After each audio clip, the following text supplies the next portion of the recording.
Welcome. Thank you for joining us at Empowering Creatives to Live Their Dreams. I'm Jessica Ozrek. Today we have a marketing and advertising professional and creative director who is the founder of Ranaverse, Rana Reeves. Welcome, Rana. Hey Jessica, thanks for having me. I'm really looking forward to our conversation today. Yes, likewise. I have some fun questions in store for you.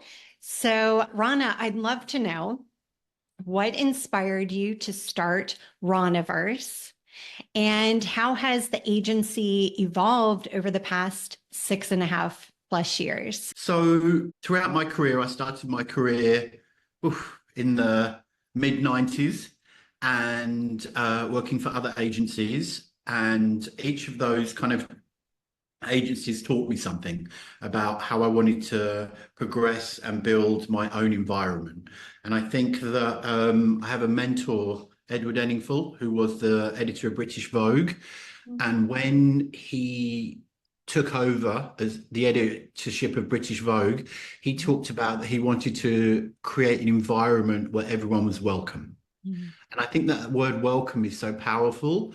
And that's what I wanted for Ranaverse. I wanted to create an ecosystem where people that maybe aren't traditionally seen in roles could, achieve their creative goals or aspirations, etc., and bring that energy into the brand world. And I thought it was important to put my name above the door to say that's what I stand for.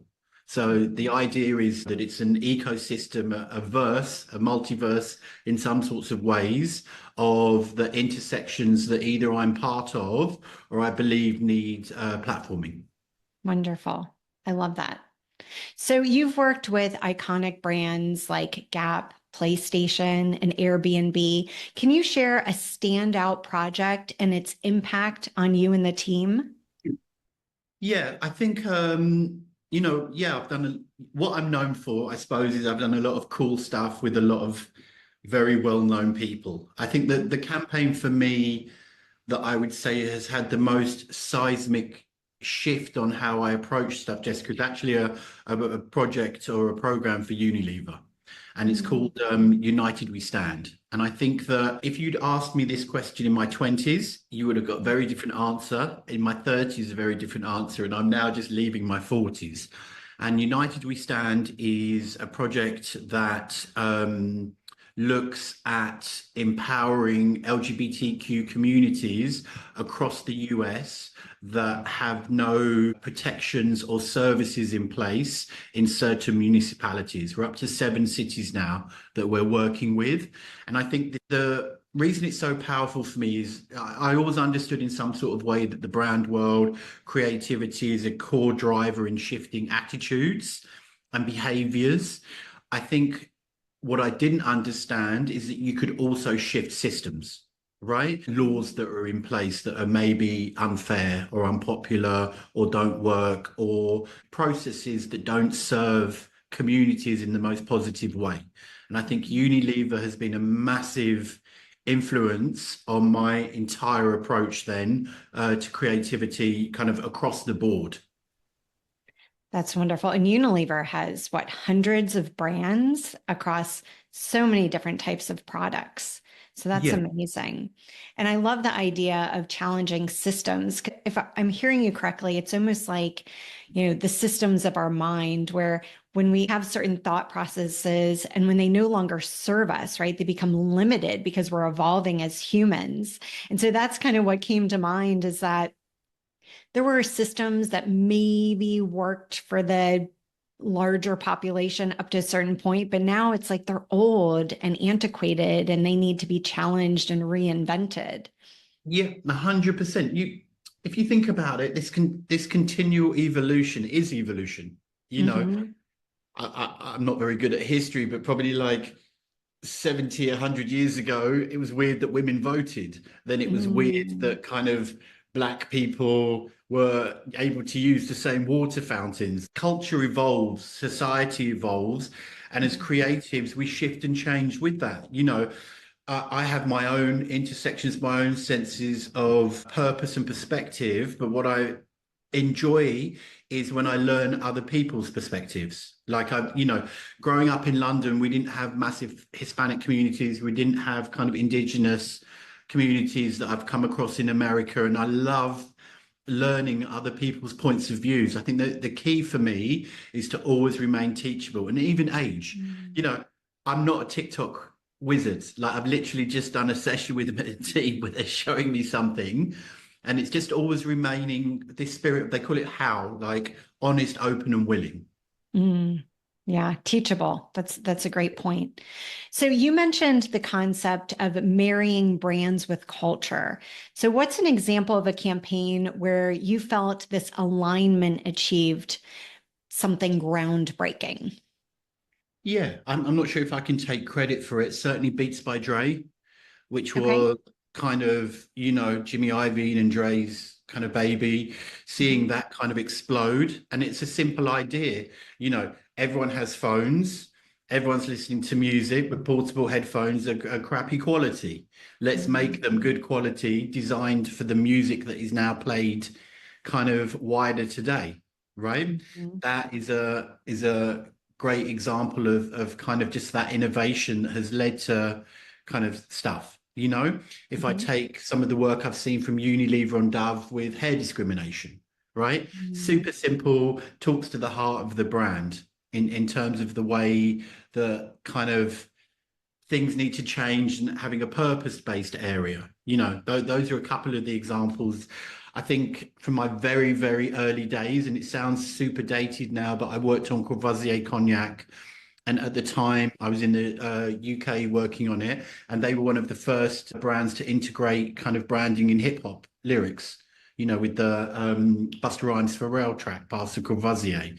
These are moments when things have intersected and then had a massive effect on innovation, culture, kind of the way a product shifts, or a Mhm. whole segment, a category shifts in the way that it's handled. Yeah. And then you look at the iPhone now, and we're essentially carrying around computers. They're not phones anymore. Yeah. And I think that, I think the curve, if they always look at it, was like we were like evolving like this. And then in the last 20 years, we've gone like that with technology. We have to accept, I don't know what I am. I think I'm Gen X. And these new kids coming up who are Gen Alpha are going to be in a completely different mindset, Mhm. to even Gen Z, et cetera, et cetera. So this kind of like evolution. But on the flip side of that, I think just, a lot of what I talk to my brands about is don't underestimate the need for humans to connect in real Mhm. time, uh, Yes. physically, Yep. right? To be together, to come together, that will always be there. Yes. I agree 100%. That's so important. And I love that you're making that example. Mm. So, in your early career, you mentioned youth culture and its freedom to experiment. So, how has that foundation influenced the way you approach cultural intersections in your work today? So a lot of what I talk to clients about is that, look, we can't break the law, but we have to break rules. And if you look at the people that have always, for me, moved culture forward, they've been rule breakers, and they've changed rules. They've overcome kind of barriers in some sort of way, and they've shifted culture. Like Mhm. Madonna is a really good example of that, right? Mm, Elton right. John is another good example of that. Hmm. I'm using very kind of iconic people. Grace Jones would be another example of that, of people that have like zigged when everyone else zagged. And now, with the benefit of hindsight, it feels like, well, why wasn't it always like that? But, Mm, they shifted things forward. In every segment, there will be women that have done that, black people that have done that, brown people that have done that, kind of, people around age. Martha Stewart is a really good example at the moment for me of, really? In this what way? well, just this kind of, I think age has Mhm. been a real kind of traditionally limited factor in casting, in fashion, in Mm, art. Now you're seeing kind of like her on the front cover of Swimsuit Illustrated. You're seeing kind of like mm, her kind of going into different entities, different companies, different brands, different experiences in another way and being celebrated for who she is. Pamela Anderson turning up without makeup and not really giving a damn. you know, Mm. and these are continual pushings of perceived norms. And I Mhm. think that a lot of that started, if you look back historically, with youth culture, but it's always been there. This kind of idea that as society changes, certain segments of society push against, right? If you think about the length of women's skirts, right? If you Right. take it, you know, reproductive health care, like there are so many examples across every intersection, and Mhm. they keep evolving and changing. We live longer, right? Mhm. Down to medicine, health, nutrition, etc., etc. So therefore, what do we do, and how do we celebrate and articulate people that are in their 60s, 70s, 80s, right? You can see Right. it in fashion happening right now. Right. I mean, we can't be old at 40 when we're living to 100. We have 60 more years to go. So, 100%. And, you right. know, and it's not just about, oh, these folks have experience, they're also Mhm. in it now. You know, so we don't, that's what I love about, I think, Martha Stewart as an example. I have just watched the documentary on Netflix, so that helps. Okay. But like she's reinventing herself in the now. It's not about, Mm. oh, you know, let me tell you about what I was doing 30 years ago. Right. In the Yeah. now. That's all we have. And I love that. And I think it's a great time to be alive because of all these changes, really. Mm. So you've navigated creative work under heavy NDAs and polarizing topics. So Yeah. how do you balance maintaining creative integrity while working within such constraints? Oh, that's a good question, Jessica. I think I'll speak from the first person because everyone handles these things differently. Mhm. And I'm of South Asian heritage. If I look at this country, I'm an immigrant, I'm a gay man. And so I'm very pragmatic about what I have to do to get to where I have to get with a piece of work, right? Okay. Other people will approach it in different ways. My point of view is that for me personally, I can achieve more by being at the table, being in the room, right? And some of those steps can be big steps, and some of those are small steps. But as long as I can feel a sense of progression, and you know, I have some privilege now in terms of who I cast, creatives that I work with, right? Systems that I want to push against, right? But not always. You know, like you say, we're in super uncharted waters at the moment culturally, Mhm. in terms of how do we approach stuff. And I think it's on a day by day. I think what I try and hold on to is, can I do good, and can I create joy in some sort of way? And I think the definitions of that can be as simple as someone being paid, right? Mhm. That wasn't going to get paid to do the work that they're doing, or whatever it is, up to Mhm. massive societal change. And I think it's about, um, I've forgotten the phrase, you probably know. It's like move a muscle, create a movement, or something like that. And that's where I am around it at the moment. Is there's no point me like sulking and throwing the toys out of my pram because we're where we are, right? Right. So I have to Mhm. be pragmatic. Yeah, I can grieve it, and I would argue that there is a psychological effect for me personally. Um, Around stuff and around having to, for instance, experience hate on social posts, not my own, but brands that I work for. If Mm. I have to read 200 homophobic posts or racist posts, it has an effect, right? Yeah, And, absolutely. you know, I think that that is what I'm learning, is this need for self-care and this need to be around positive energy and joy to counterbalance often now what I might have to experience Mm. in things that before were like super innocent things to do, you know, that were just fun. Mm. And it sounds like the rippling effect when you mentioned the muscle moving, making a movement, I believe. Mm. And it's that rippling effect that even one small little piece of joy in someone's life can have that rippling effect. 100%. And that's, I suppose, like, that's what I try and focus on, like Mhm. gratitude, right? There's a Right. phrase, attitude of gratitude gives you latitude. And so I Mm. try and, where possible, not always, you know, but like, what are you going to do? You know, Right. you have to keep going. And I've had to keep going for a very long time, as Mhm. many people have. Yeah, and trust the process, right? Mm. Because we are making progress. Yeah, no, 100%. The data doesn't lie. Hmm. At the end of the day, whether I'm around by the time it reaches its glorious kind of journey is another matter, but it doesn't lie. Certainly around kind of some of the things, probably not climate, but the other stuff, yes. So, what is your vision for the future of Ranaverse in terms of its cultural and community impact? Yep. So what I've begun to do is not splitting the agency, but splitting the styles of work that we do. So we split it roughly into what I would call culture, which has equity running through it, but it's basically cool shit to sell products, right? That can still have the veneer of the intersections that I'm part of, or are trying to platform, etc., etc., but keeping that brand world slightly more pure than previously, right? Mm-hmm. It's a kind of, incremental change. Separately, we have kind of purpose. So we've just done a piece of work which was from a grant from Gilead around promoting kind of HIV testing, getting onto prevention or medication for young LGBTQ Black and brown people, right?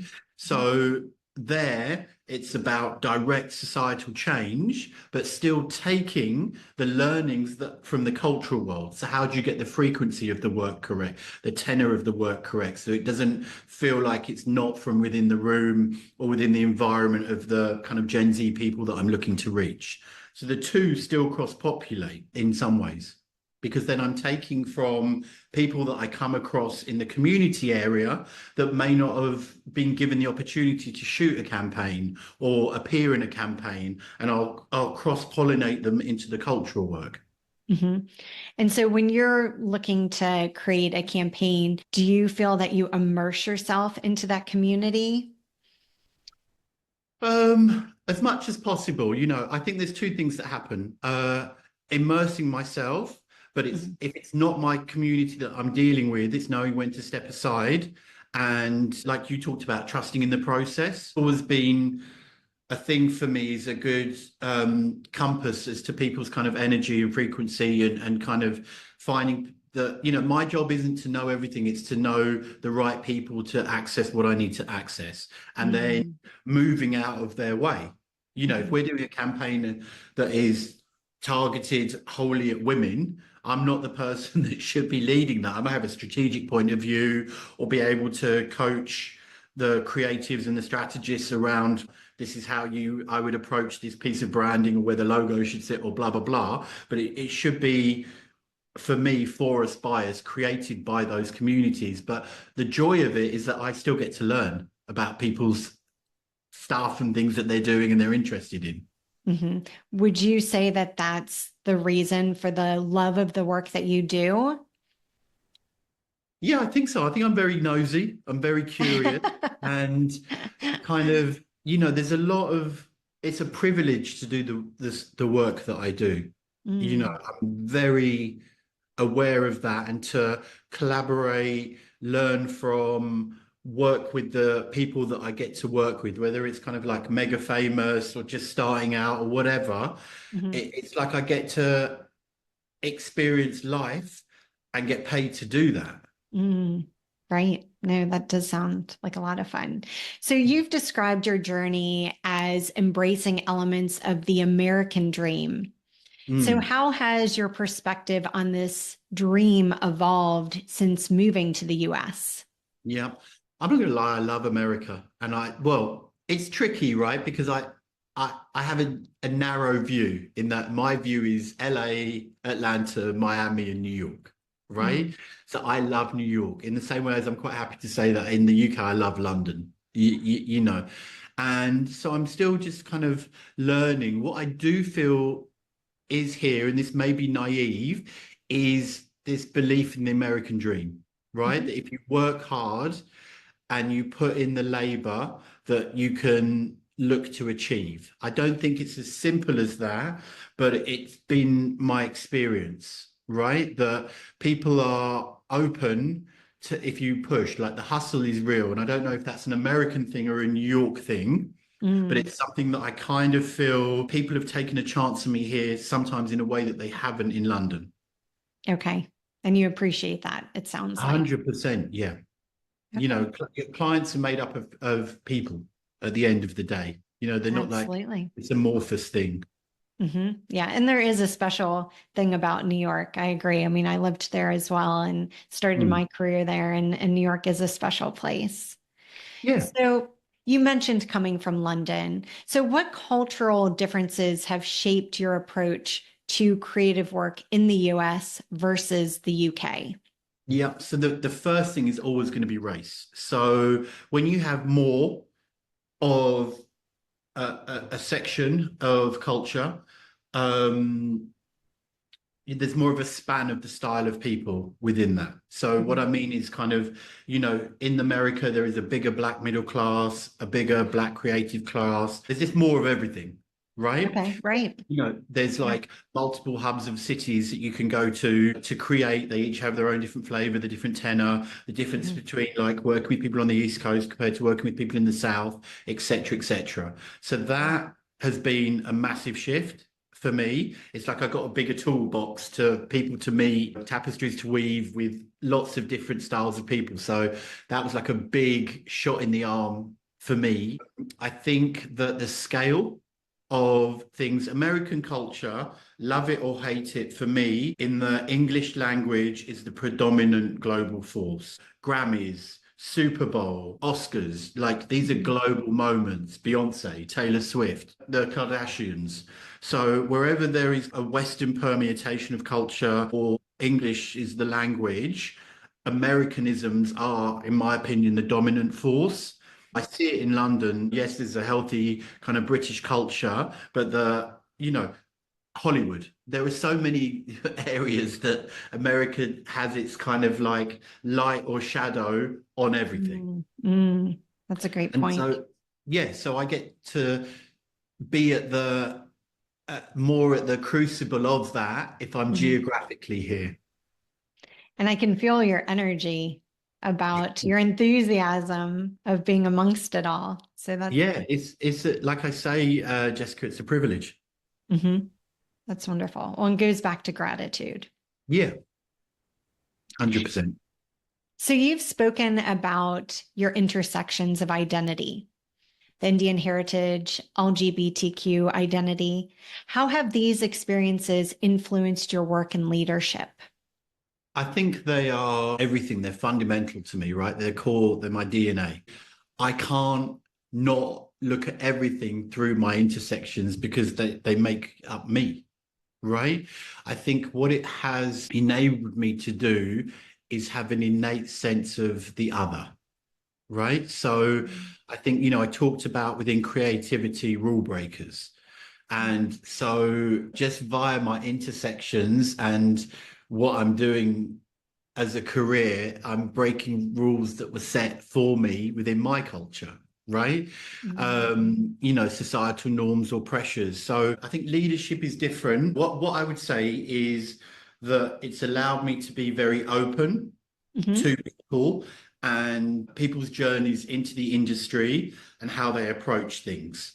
I think the separate part of the flip side of that is that when you rule break or you're going against the norm or kind of what society thinks your nature is, you can also be very fear driven because mm, you're going up against what you've almost been endemically told you should be doing or how you should be showing up. mhm, And so it's kind of like on the one side, there's openness. And then I think they call it imposter syndrome. On the other side, mm. there's this fear of like, I'm going to get found out or I'm going to get rejected. And that hasn't gone. You still are experiencing it, is what you're Yeah. saying. Yeah. I'm not sure if it ever goes. You know, I often think, oh, maybe it's gone for Jay-Z or maybe it's gone for Beyonce, but then, you know, I'll meet not necessarily them, but super powerful, influential people, and they Mhm. still have those flip sides of fear, you know, that will drive them. I think fear is a very driving motivator.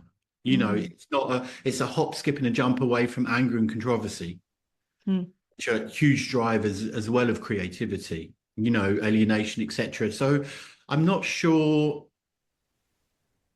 if that ever goes away. Maybe ask me in 10 years.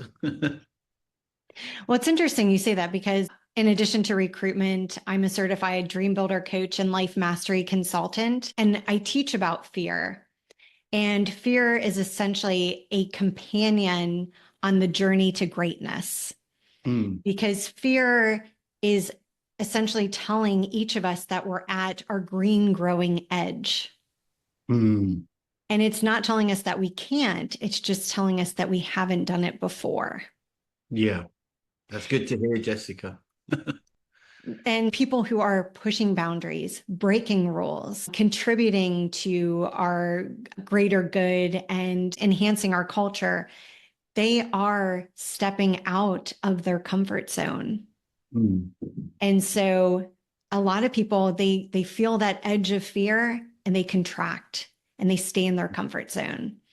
But what I hear you saying is that you have continued to push against and that boundary, which mm, takes a lot of courage. And mm. courage is not acting in the absence of fear, it's feeling the fear and acting anyways. No, thank you. Thank you for that.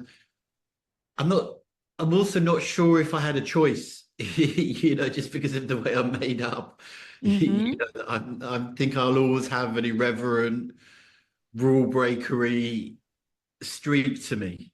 So I'm not sure I fit in conventional agency settings very easily, very comfortably. Well, I think that's great. I think it's wonderful to have that drive to do things differently. So, Hmm. absolutely. So, reflecting on your career, what's a moment where you felt you were truly living your dream and what made that moment so impactful? Again, like I said before, I think dreams change. Like there Mhm. was a moment in my 20s in London. It was and I had three accounts: Courvoisier Cognac, PlayStation, and a mobile telecoms network, which is O2. It's now VMO2.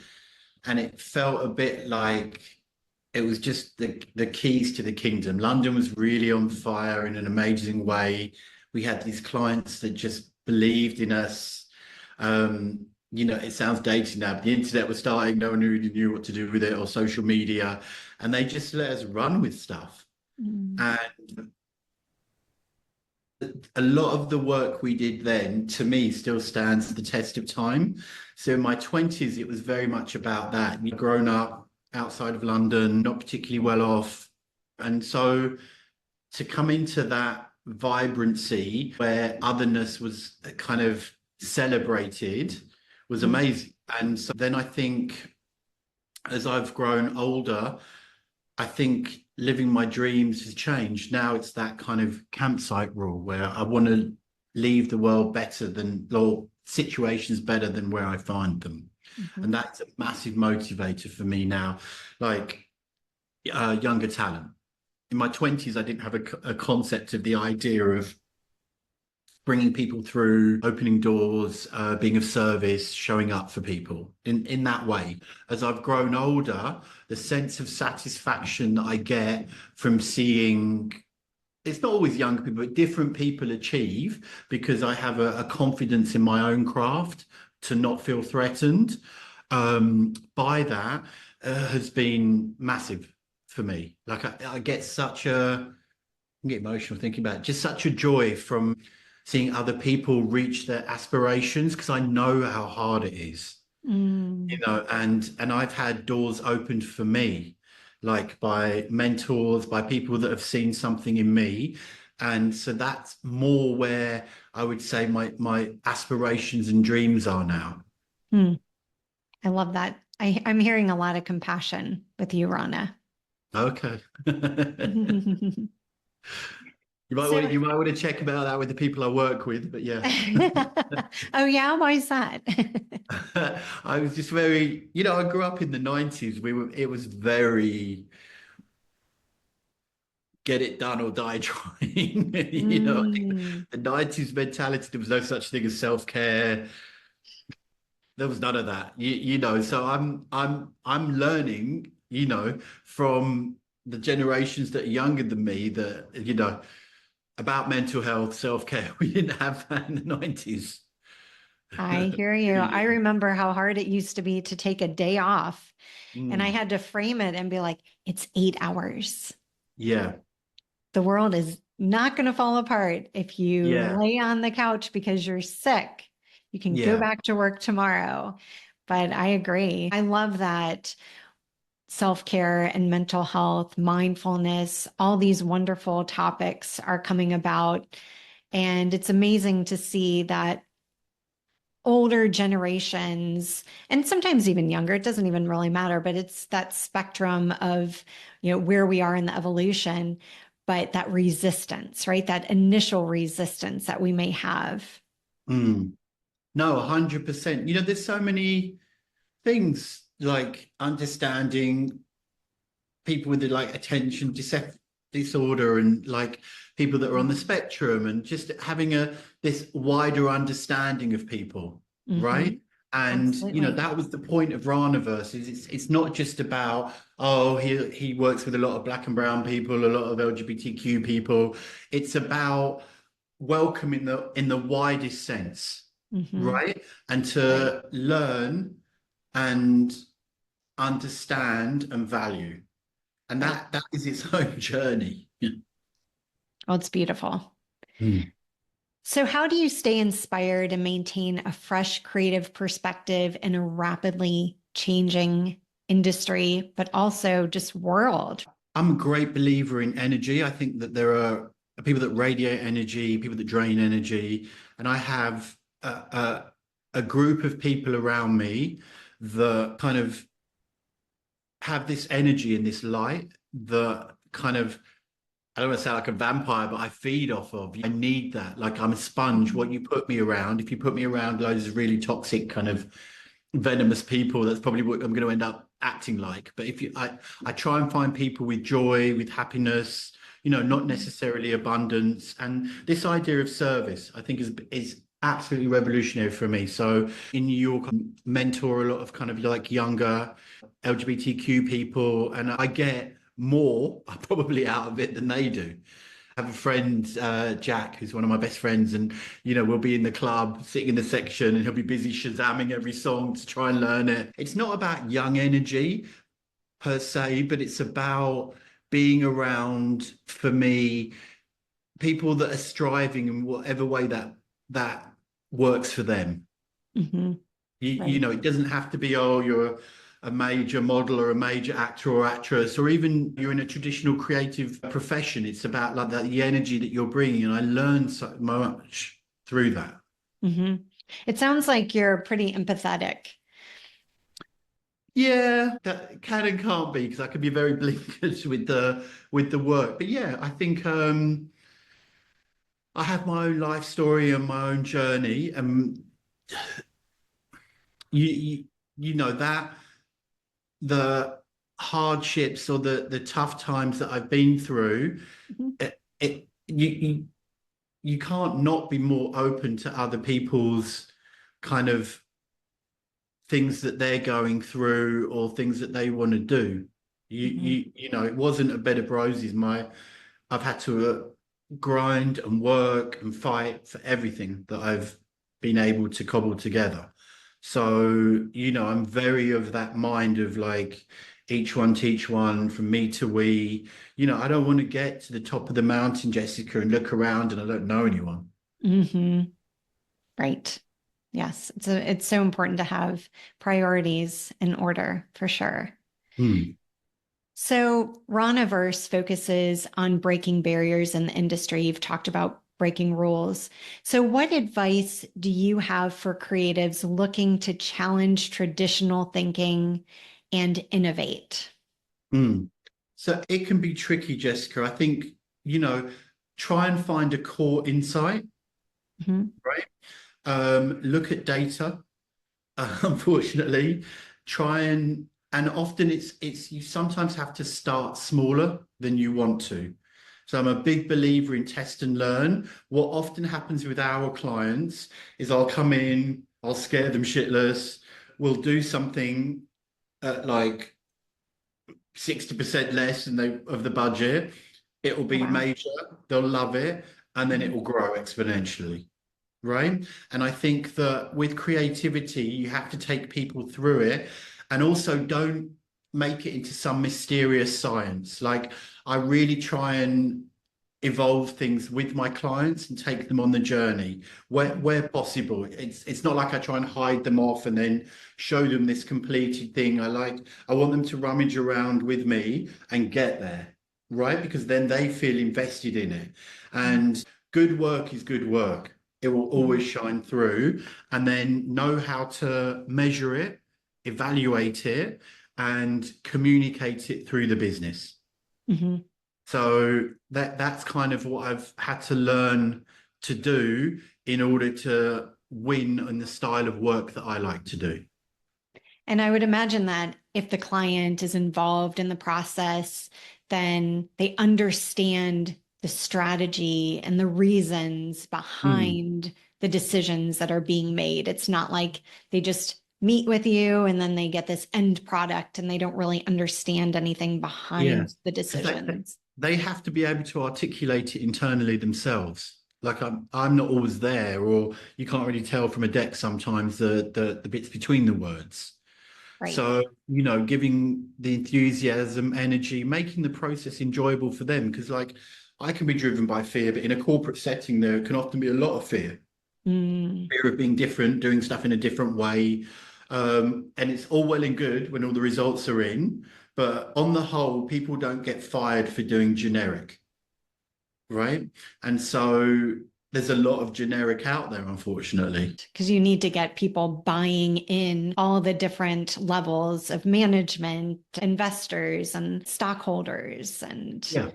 right. Like, if you look at that, the stuff that's just happened around Jaguar, and kind of like the Jaguar rebrand and their kind of launch. I have my own points of view on it, but it's kind of, I don't know if the rollout and articulation was as clear as it needed to be. So, Mm, and it caused this massive kind of like kerfuffle for the brand. And okay.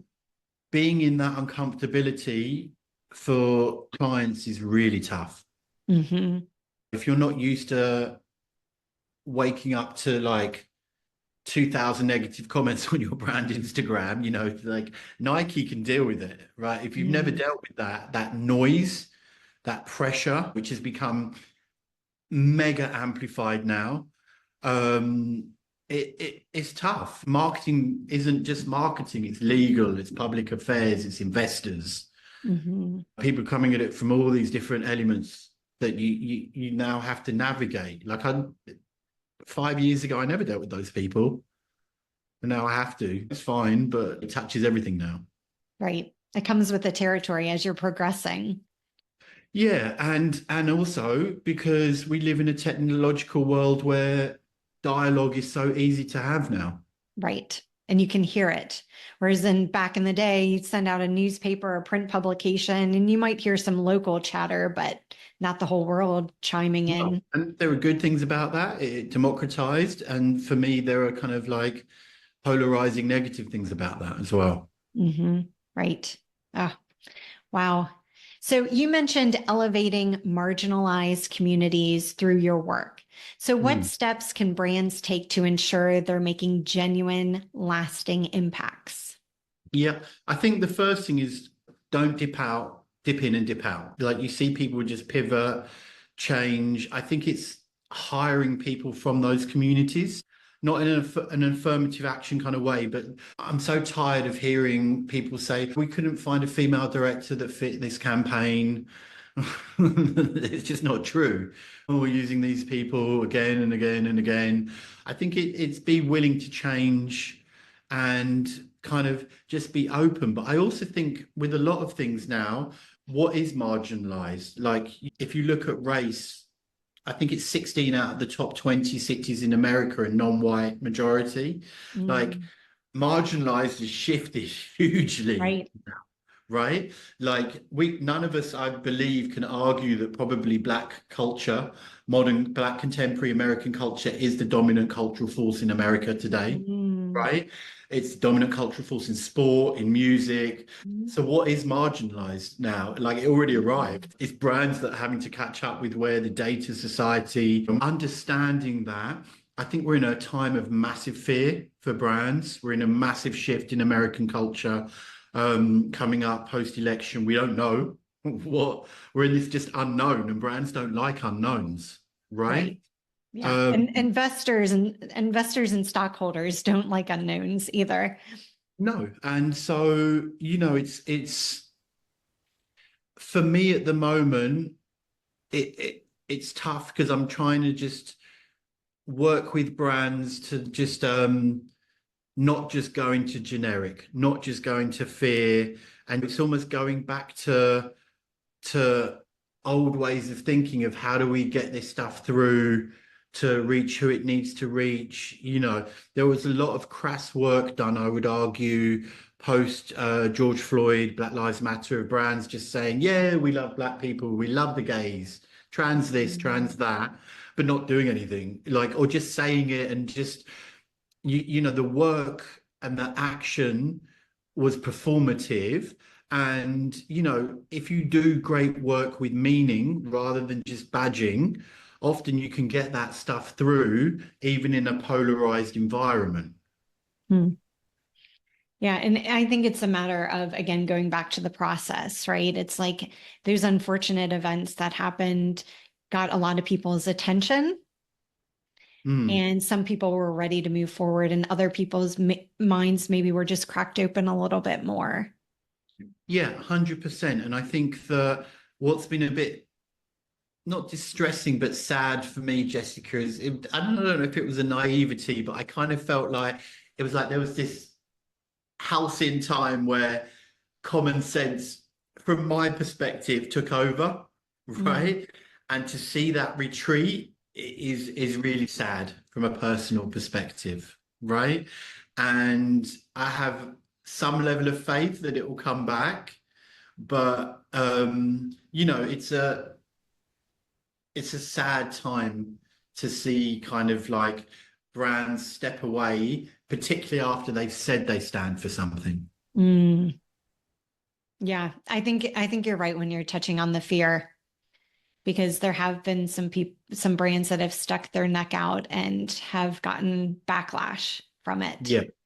And but I think, as you mentioned, and we've talked about today, it's all about having courage, Mm. And right? it's courage and authenticity. So, Authenticity. I'll give you a very specific example. Toyota withdrew all of their D&I policies, and I don't work for Toyota due to kind of pressure from an activist on the right, and so they're going to focus their kind of like purpose-based work on STEM, like bringing Okay. more people into kind of like science, technology. Makes Mhm. perfect sense. They're an auto company. That doesn't Right. exclude you from targeting young Black people or young LGBTQ people. Do it through the lens of STEM, right? You Mm. don't need to just do these like, there were just so many bad under this banner of DE&I, just random things like we'll just throw Black people or brown people or queer people and let it stick, and that was enough, right? It Mm. had nothing to do with the products, nothing to do with the brand values, Mm. right? It was just crass work, and it has let down the culture in those communities often because it gave people a reason to criticize. Mm. Yeah, no, that makes complete sense. And it's really taking that time to understand the culture, understand where that culture fits into the brand or the brand fits into the culture, which I think is Yeah, more accurate at this point. yeah, And then being authentic and yeah, accurate as much as you possibly can, right? Because no community is the same everywhere, but at 100%. least. And often these polarizations have existed in parallel for a long time. These aren't new, Mm. but Yeah, we're in uncharted territory. Like the playbook is being written daily. Hmm. Well, I'm glad we're having this conversation. Hmm. So, focusing on storytelling. So, what role does storytelling play in empowering creatives to live their dreams? And how do you encourage your team to bring their personal stories into their work? Yeah. Again, that's a good question, Jessica, because so I've talked about how my intersections affect my viewpoint on work, Hmm. but there also has to be some level of boundary of bringing my personal into my creative on the way that I'm then invested in it. Right. So if I bring something to the table for a client around South Asian culture or LGBTQ or whatever, it's then open for discussion. So it's like, do I want to bring a core of my essence up for discussion? Right. Right. And because I'll take it more personally, I'm human. And if I'm just like, how do I sell this mug or this handbag? I don't give a shit, And so it's learning how to have those boundaries, right? And that's what I talk about a lot with the team because it's very difficult. So, say you're bringing something around, let me use the gender example because you're a woman. So, if you were taking a piece of work you had developed as a woman aimed at women to an all male group of clients, and then they're like kind of giving their points of view on it, maybe their points of view are valid, but they're not as valid, in my opinion, as yours, Okay. right? And Right. so it's working with the teams to say, like, bring some of you, but don't get so invested in the work, Hmm. because at the end of the day, a lot of this stuff is commercially based. Right. Right. Like I Mm-hmm. used to take it like if people would criticize not want to do work that was based on my intersections, like I was losing a limb, I was very dramatic about it with the clients. But now I have to be, as we talked about, more pragmatic, Hmm. right? What are the wins? What are the goals? And also being open to clients' perspective and views, because sometimes, like you say, they know what the investors are thinking, what the CEO is thinking, what legal are thinking, and having to accept that. My job is to push, push, push. Often their job is to push back, and ideally we meet somewhere in the middle. And Hmm. that's what I kind of talk to my team about a lot, is bring yourself into the work, but don't give yourself to the work. I love that. No, I think that's so important. And you're clearly an experienced professional. And so as we're speaking to younger people in the audience, it's important to say that also developing as a professional is a process too. Hmm. And so you mentioned you were dramatic at one point. I know there were times where I would get emotional about things too. And you start to develop thicker skin, Hmm. also just more of street smarts, for lack of a better word, Yeah. in the professional world, understanding like internal boundaries. So that's what I hear you're talking about. Yeah, And you that's so evolve. important. Yeah, you evolve and people evolve. And I also think I never underestimate the power of mentorship. I have Mm, amazing mentors. Some of them have like literally changed the way the culture moves. And mhm. so, yeah, sometimes I just want to go home and bitch about my clients. And I'm sure they go home and bitch about me, and that's fine. As long as we treat each other with a healthy respect, and that's something that I've had to learn, is to have a healthy respect for them as well, which, Mhm. is a work in progress. Because I can be Right. so like, this is the way to do it. And then Mhm. kind of like some middle manager will be standing in the way of it. It's like I want to trample all over them, but that's not Mhm. always the way to get it done. You Yeah. know, And we, there is greatness in the brand side, and there is a lot of mediocrity in the brand side, and likewise on my side of the table. Mhm. And it's about having those feelings, but then processing it in a non-destructive, healthy way. That's what I hear you're 100%. saying. Yeah. So, how do you mentor or empower younger creatives within your agency or network? And are there specific practices or philosophies you follow? There's two bits to it. So someone gave me some really good advice that I needed to follow when I was setting up Ranaverse, which is creativity is about show business. And on the whole, most creatives think about show and not business. And so the first things I'll often talk about with the kids that I mentor is like get contracts, learn your legals, what are your payment terms, cash flow, all of those bits first. And then it will be about mentoring and giving a perspective on evolving their creative ideas or routes. Particularly with new creators, it's often like a raw talent. They know what they want to do, they know what they want to express, and they don't want to compromise with the brand world.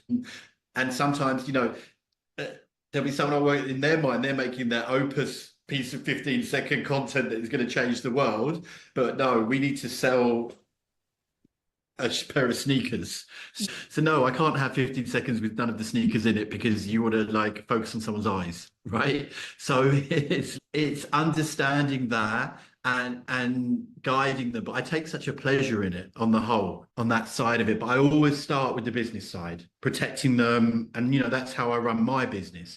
Make sure you're getting paid, make sure your contracts are in place.